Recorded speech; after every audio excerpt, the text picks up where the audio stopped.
Moving on now, within the last half hour, Portland City Council voted to pass Mayor Wheeler's daytime camping ban proposal. The mayor, Rene Gonzalez, and Dan Ryan voted yes. Commissioner Mingus Mapps was not present, but sent a statement saying he does support it.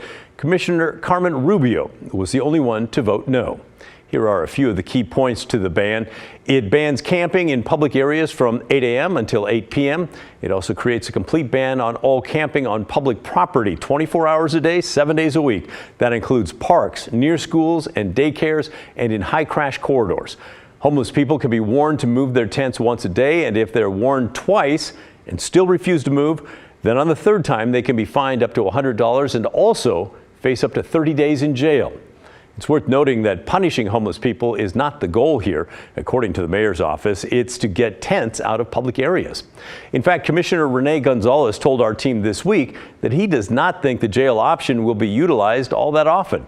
The city will create a map that will outline where people can and cannot camp between 8 a.m. and 8 p.m., but no such map exists right now, and it takes effect in 30 days.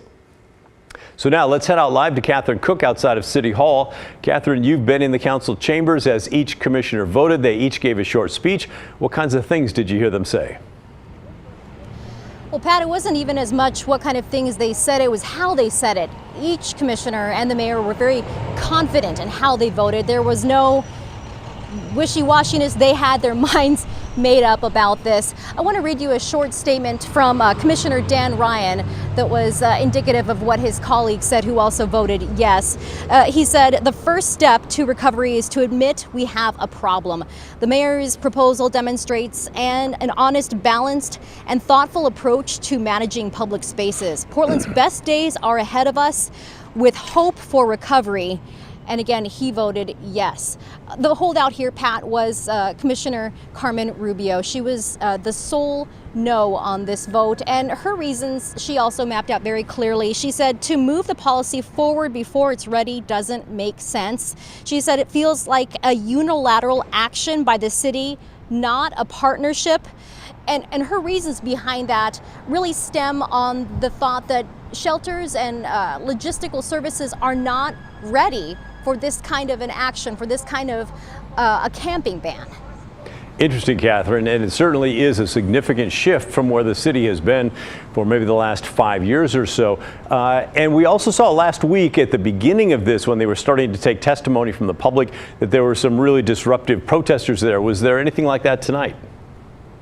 No, it was very calm, very peaceful. We had a few folks who had signs on their laps, but nothing was any kind of a disruptive nature. But people are very passionate about this. They feel this ordinance essentially criminalizes homelessness in a different shade. But again, as you mentioned, Pat, the mayor and his team are very adamant on explaining that no, this is simply going to be a step in connecting folks who are on the streets with the services that they need but haven't been receiving. Also, Commissioner Ryan and Gonzalez after the meeting told us one-on-one that this is a piece of what they described as chemical warfare against the drug fentanyl that has crept through our streets and caused so much death and chaos. They hope that this is another piece of solving that problem. Okay, thank you so much, Catherine Cook.